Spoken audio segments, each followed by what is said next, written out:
佢好希望咧，我哋咧除咗喺團契入邊咧傾偈之外咧，都真係對於個聖經嘅認識裏邊咧，係真係有翻一定嘅認識就嘛。翻嚟傾完偈，開心就算數。所以咧，今晚咧我加插咗一個咁嘅環節咧，就同大家去睇大家今晚一路講緊嘅呢一段嘅經文，其實係講緊啲乜咧？我哋咧一路以嚟咧，可能咧我哋好熟悉㗎啦，甚至你一路咧睇咗好多唔同嘅釋經書裏邊都有一定嘅理解。係咪真係咁樣去理解咧？我嘗試今晚同大家咧去睇一個，我哋講嗰個故事咧就係講緊一個律法師，佢嚟到問耶穌：喂，究竟我可以做咩嘢就可以承受永生啊？咁樣，咁耶穌就同佢講：喂，你做咩嘢啦？嗱，問佢律法上面噏啲咩嘢嘛？記唔記得啊 ？OK， 咁跟住佢就話律法上面咧寫咧就咁嚇，你信心盡性盡意盡力摸筆。咁跟住咧就即係我哋念咁啊問佢你點樣念啦？咁佢就念埋出嚟啦。咁但係大家呢個咁個故事嘅前設你好清楚㗎啦，就係話你要盡心盡性盡意盡力愛主嘅上帝，又要愛鄰如己，係咪？大家對於呢句經文好熟悉。好啦，咁跟住咧，耶穌咧見到之後咧就同佢講一樣嘢，你去做啦。你而家念完咯喎，去做啦。嗱，好清晰喎，其實耶穌基督講嘅嘢。好啦，咁跟住佢就話個律法師就話，好似覺得完㗎啦，冇嘢講㗎啦。佢就跟住同我說，誰是我的鄰舍咧？咁樣，我唔知道大家睇呢一段經文嘅時候咧，去到呢一個位置，見到律法師佢問呢條問題嘅時候，有冇一個疑問喺度？佢原本答耶穌嘅時候咧，就係話你要盡心盡性盡力盡意愛主的上帝，又要愛鄰如己。但係佢而家呢度咧，佢跟住問嘅問題咧，係淨係問後邊嘅啫喎，冇問前面嘅喎。點解啊？呢個係值得我哋去諗嘅一個問題。個律法師嘅心裏邊諗緊乜？佢係咪其實諗緊嘅嘢係話，我咪盡心盡性盡意盡力咁樣愛主我嘅上帝咯？喺佢心裏邊可能其實係俾咗自己嘅 value，就係覺得我做咗咯喎，呢啲嘅嘢我做晒㗎咯喎。我只不過問，跟住個問題就係誰是我鄰舍？佢覺得其實我覺得我做得好好啦。我甚至佢可能覺得自己都已經愛我鄰舍，跟住俾翻個問題耶穌：喂，咁誰是我鄰舍？喺猶太人嚟講咧，其實佢對於鄰舍咧係有一定嘅嗰個界限嘅。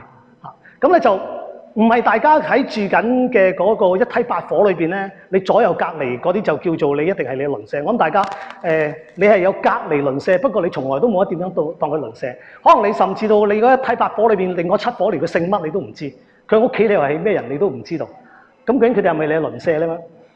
喺呢度咧，我哋好跟住就會落去嗰個古仔就話：耶穌就講啦，而家個祭司啦，大家都知道啦，個祭司就見到嗰個受傷嘅嗰個人，見到佢喎，跟住做咩嘢啊？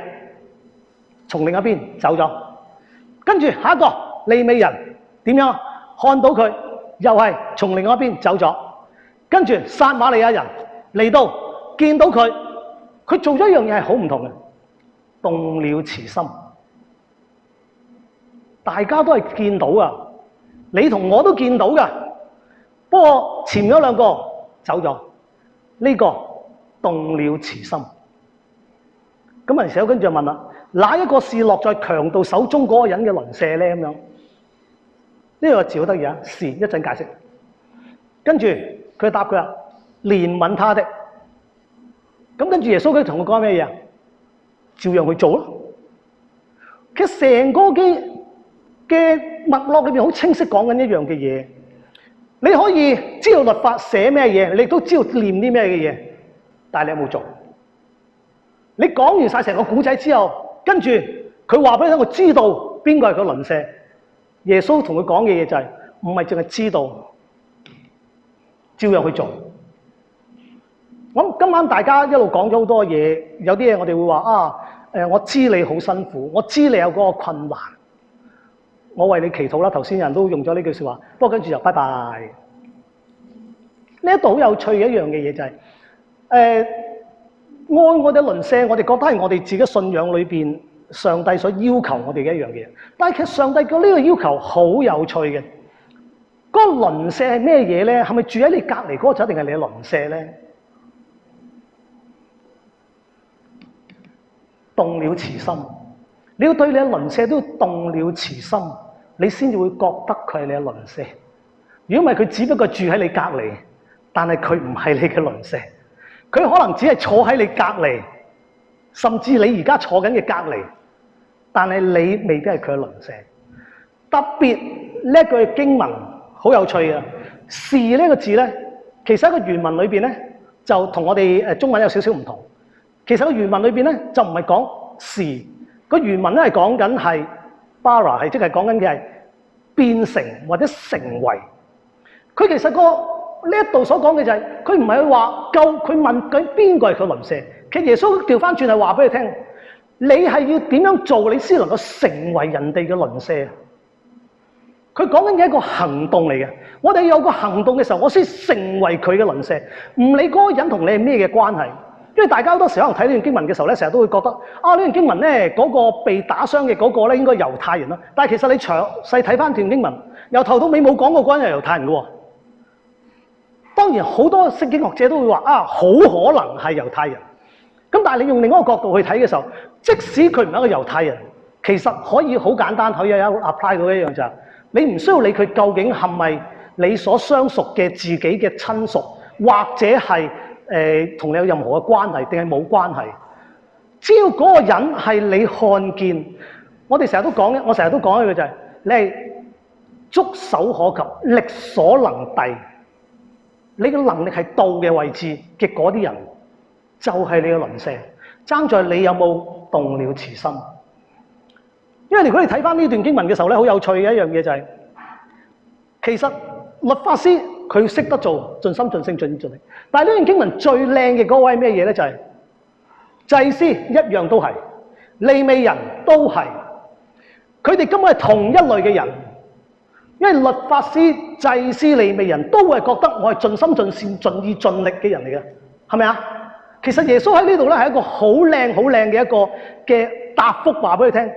呢兩個人咪同你一樣咯，覺得以為自己盡心盡性盡意盡力愛主上帝，搞掂。但係佢哋冇動了慈心，所以佢哋冇真正去做緊成為人哋嘅鄰舍。個故事裏邊其實耶穌佢答得好靚仔嘅呢一樣嘢。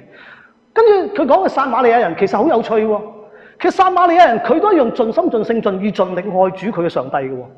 只不過唔同嘅就係，祭司利未人就覺得愛上帝，拜上帝邊度係耶路撒冷，利未人咧基利心山。其實大家都一樣，都係咁盡心盡性盡意盡力愛上帝。不過一個係動了慈心，一個就係從另外一邊走咗去。我唔知道大家喺你嘅生活見到裏邊嘅嘢裏邊，你有幾多時你會見到人哋嘅需要，而你見到個需要嘅時候，你最終係從另外一邊過去啊？定係你真係動了慈心？呢段經文係想話俾我哋聽嘅一樣嘢就係，唔好以為我哋自己係好似祭司利未人咁樣，我返教堂返得好密，我返團契返得好好，我盡心盡性盡意盡力愛主我嘅上帝。但係如果你冇真正去做出嚟嘅時候，其實你都唔係做緊一個鄰舍。作為一鄰舍，係你要成為人哋嘅鄰舍。你肯去做嘅時候，你先會變成咗鄰舍。嗰人同你完全冇關係，會因為你願意去成為佢嘅鄰舍嘅時候，你就能夠真係成為佢嘅鄰舍，而唔係因為只係我哋個位置上面，我同佢坐得近，或者佢住喺我隔離，或者因為我識佢。你要行出嚟，咁樣你先能夠真正成為呢一個鄰舍。所以咧，我希望咧，即係大家喺呢一段嘅經文裏邊係能夠即係睇得到。即係耶穌都答出嚟嘅嗰個答案，其實相當之靚仔嘅，係完全好似筍位咁樣，好 match 翻晒嗰個律法師所問嘅，我憑住咩嘢先至可以得到永生咧？做出嚟係最重要一樣嘅嘢。